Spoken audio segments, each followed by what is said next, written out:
कभी कभी ना ऐसा लगता है कि हम बस नॉर्मल तरीके से फोन यूज कर रहे होते हैं। लेकिन एक बात सच सच बताओ, तुम्हें भी कभी फील हुआ है कि फोन तुम्हें थोड़ा ज्यादा जानता है? तुम क्या देखते हो, क्या पसंद करते हो, कब ऑनलाइन आते हो, सब कुछ।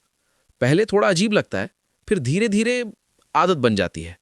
और यहीं से प्रॉब्लम स्टार्ट होती है, क्योंकि तुम सोचते हो ये सब नॉर्मल है, बस ऐप्स का काम है। लेकिन बात इतनी सिंपल नहीं है। डेटा सिर्फ कलेक्ट नहीं हो रहा, उसे समझा भी जा रहा है।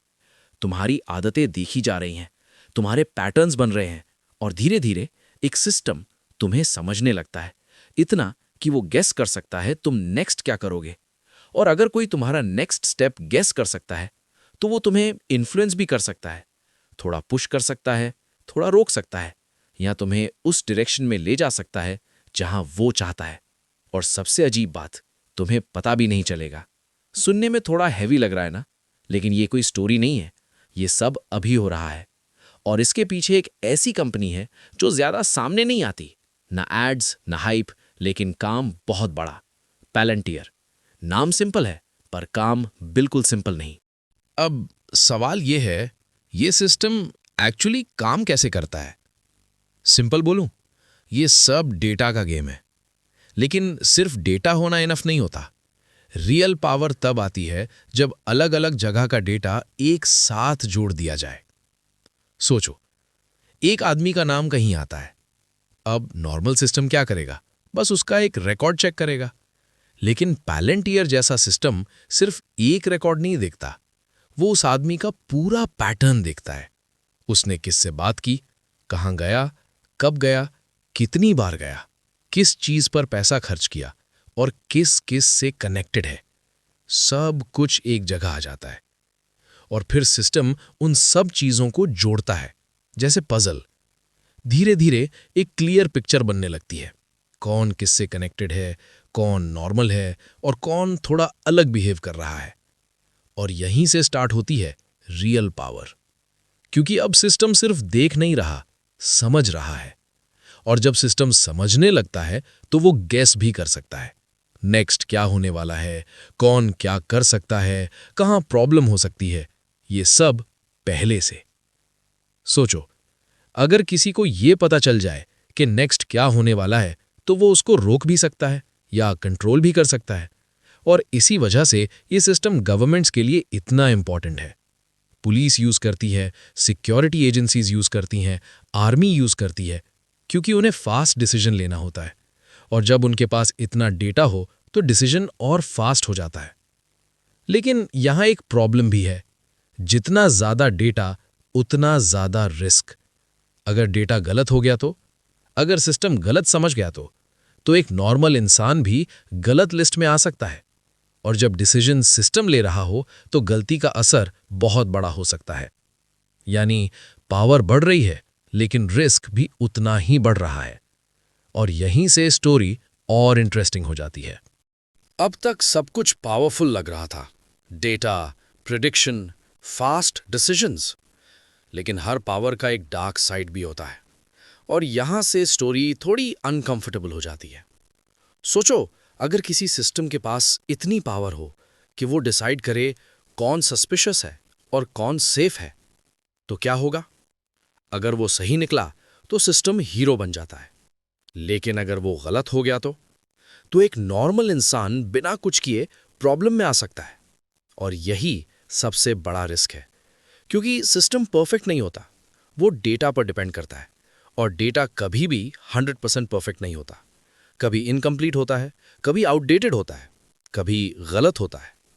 लेकिन जब सिस्टम उस डेटा पर डिसीजन लेता है, तो वो डिसीजन रियल लाइफ को अफेक्ट करता है, रियल लोगों को, रियल सिचुएशंस को। और यहीं पर कंट्रोवर्सी स्टार्ट होती है। कुछ जगह ऐसे सिस्टम्स का यूज हुआ लोगों को ट्रैक करने के लिए, उनकी एक्टिविटीज देखने के लिए, और उन्हें कैटेगरीज में डिवाइड करने के लिए। कौन रिस्क है, कौन सेफ है, कौन वॉच लिस्ट में आएगा, ये सब डिसाइड होने लगता है। और प्रॉब्लम ये है, ये सब क्वाइटली नहीं, बल्कि सिस्टम के थ्रू नॉर्मल बना दिया जाता है। लोगों को लगता है ये सिक्योरिटी के लिए है, सेफ्टी के लिए है, और कहीं ना कहीं ये सही भी है। लेकिन क्वेश्चन ये है, लाइन कहाँ ड्रॉ होगी सिक्योरिटी और फ्रीडम के बीच? कितना देखना सही है और कितना ज़्यादा हो जाता है। और सबसे इम्पॉर्टेंट, जो डिसीजन ले रहा है वो इंसान है या सिस्टम, और अगर सिस्टम है तो उसको कंट्रोल कौन कर रहा है। और यहीं पर बात और डीप हो जाती है, क्योंकि जब कंट्रोल इनविजिबल होता है तब उसको क्वेश्चन करना भी मुश्किल हो जाता है, और जब लोग क्वेश्चन करना बंद कर देते हैं तब सिस्टम और स्ट्रांग हो जाता है। और शायद ये सब हमारे सामने हो रहा है, बस हम उसे नोटिस नहीं कर रहे। अब एक स्टेप और आगे सोचो। अगर ये सिस्टम इतना पावरफुल हो गया है तो फ्यूचर कैसा होगा? आज हम फोन यूज करते हैं, इंटरनेट यूज करते हैं, एप्स यूज करते हैं, और हर चीज डेटा बन रही है। तुम्हारी आदतें, तुम्हारी लोकेशन, तुम्हारी चॉइस, सब कुछ रिकॉर्ड हो रहा है। और धीरे धीरे ये डेटा इतना बड़ा हो रहा है कि सिस्टम तुम्हें रियल टाइम में समझ सकता है। मतलब अब सिर्फ पास्ट नहीं, प्रेजेंट भी, और धीरे धीरे फ्यूचर भी। सोचो, एक ऐसा सिस्टम जो पहले से बता दे कि कहां प्रॉब्लम हो सकती है, कौन रिस्क हो सकता है, कौन क्या करने वाला है। सुनने में पावरफुल लगता है ना? और है भी, क्योंकि इससे क्राइम्स रुक सकते हैं, फ्रॉड पकड़ा जा सकता है, डिसीजंस फास्ट हो सकते हैं। लेकिन हर चीज का एक दूसरा साइड भी होता है। अगर सिस्टम डिसाइड करने लगे कि तुम क्या कर सकते हो, तो क्या वो तुम्हारी फ्रीडम को लिमिट नहीं करेगा? अगर सिस्टम तुम्हें एक कैटेगरी में डाल दे, तो क्या तुम उस कैटेगरी से बाहर आ पाओगे? और सबसे डेंजरस, अगर सिस्टम गलत हो गया, तो क्या तुम प्रूव कर पाओगे कि तुम सही हो? यानी फ्यूचर में प्रॉब्लम सिर्फ टेक्नोलॉजी नहीं है, प्रॉब्लम है कंट्रोल। कौन कंट्रोल करेगा सिस्टम को, और सिस्टम किसको कंट्रोल करेगा? और यहीं पर बात सीरियस हो जाती है, क्योंकि कंट्रोल हमेशा विजिबल नहीं होता। कभी कभी वो धीरे धीरे आता है, नॉर्मल बनकर, यूजफुल बनकर, और फिर एक दिन वो इतना कॉमन हो जाता है कि लोग उसे क्वेश्चन करना बंद कर देते हैं। और जब लोग क्वेश्चन नहीं करते, तब सिस्टम सबसे पावरफुल होता है। और शायद फ्यूचर में पावर गन्स या मनी में नहीं होगी, पावर होगी डेटा में। और जो डेटा को कंट्रोल करेगा वो डायरेक्शन डिसाइड करेगा। और शायद ये फ्यूचर दूर नहीं है, ये ऑलरेडी स्टार्ट हो चुका है। अब तक तुमने समझ लिया है ये सिस्टम कैसे काम करता है, कैसे डेटा कलेक्ट होता है, कैसे उसे समझा जाता है, और कैसे डिसीजंस लिए जाते हैं। लेकिन अब सबसे इंपॉर्टेंट सवाल, इसका एंड क्या है? सच ये है, ये कहानी किसी एक कंपनी की नहीं है, ये एक डायरेक्शन है, एक ऐसा रास्ता जहां दुनिया धीरे धीरे बढ़ रही है, जहां हर चीज़ डिजिटल हो रही है, हर एक्शन रिकॉर्ड हो रहा है, और हर इंसान एक डेटा पॉइंट बन रहा है। पैलेंटियर सिर्फ एक एग्जाम्पल है, एक शुरुआत है, लेकिन ऐसे सिस्टम्स और भी बन रहे हैं, और धीरे धीरे ये नॉर्मल बन रहा है। जैसे फ़ोन नॉर्मल हुआ, इंटरनेट नॉर्मल हुआ, वैसे ही सर्वेलेंस भी नॉर्मल हो सकता है।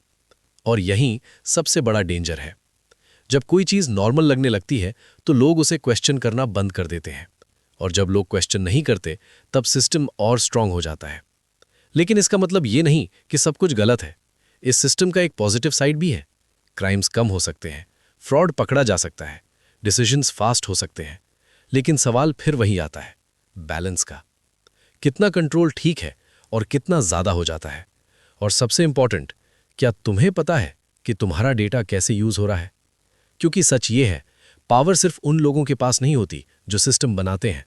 पावर उनके पास भी होती है जो सिस्टम को समझते हैं। और जो समझ जाता है वो ब्लाइंडली फॉलो नहीं करता, वो सोचता है, क्वेश्चन करता है, और अपनी पोजीशन स्ट्रांग बनाता है। बाकी लोग बस सिस्टम का पार्ट बनकर रह जाते हैं। और शायद डिफरेंस सिर्फ इतना ही है, समझना या इग्नोर करना, डिसीजन